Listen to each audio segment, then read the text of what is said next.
কি রে রাহুল, বাড়ি থেকে চিঠি পাঠিয়েছে? দেখি। যা চিঠি তাকে খুলতে দে। ঠিক আছে, খোল। না না তুই খোল। কিরে তাকিয়ে আসিস যে, বলে শোনা। আমার বিয়েতে তুই আসবি না তাই কখনো হয়? তুই যদি না আসিস আমি বিয়েতেই বসবো না। 7 তারিখে বিয়ে, তুই কিন্তু তার আগেই চলে আসবি। তোকে নিয়ে আমি শপিং করতে যাবো। ইতিরি না। হেই, তোর বোনের বিয়ে? হ্যাঁ তুই কিন্তু আমার বোনের বিয়েতে অবশ্যই যাবি। আমি আবার? না তোকে যেতেই হবে। ঠিক আছে। রাহুল দা, আপনার সাথে ওটা কে? এটা আমার বন্ধু। আপনার বন্ধু কথা বলে না, আমাদের কাছে রেখে যান, আমরা কথা শিখিয়ে দেবো। এই তোরা থাম তো। কিরে এদের সঙ্গে তুই কথা বলিস নে? না, চেনা নয়, কি কথা বলবো? কিরে রাহুল, ওই ছেলেটা সকাল থেকে কিচ্ছু খায়নি, দুটো কিছু খাইনি গা। রাহুল, বলার সময় তো প্রায় হয়ে এলো। রান্না বান্না কত হলো দেখ। আমি যেদিকে না যাবো সেটাই হবে না। দাদু বাবু, দাদু বাবু, কি রে রানা, কি হয়েছে? বিয়ের গাড়ি আসার সময়।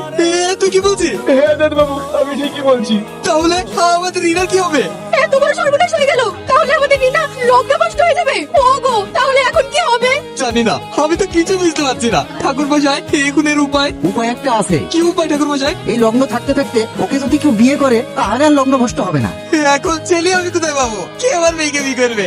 দাদা, দেখলে তো আমার ভাগ্যটা তীরে এসে আমার ভালোবাসাটা ওইটা কেমন ডুবে গেল। কাঁদিস না রাহুল, তোদের যদি কোনো আপত্তি না থাকে তাহলে রিনাকে আমি বিয়ে করবো। এতে আমার আপত্তি কিসে? এ তোমার চরম পাওয়া। বাবা, তুমি যে আমাদের কত বড় বোঝাটা হালকা করলে। মাসিমা, কিন্তু একটা কথা, আমি রিনাকে বিয়ে করে এই মুহূর্তে বাড়ি নিয়ে যেতে পারবো না, কারণ আমি বাবাকে কিছুই জানাইনি। আমি বাড়ি গিয়ে বাবাকে জানাবো, তারপরে রিনাকে নিয়ে যাবো।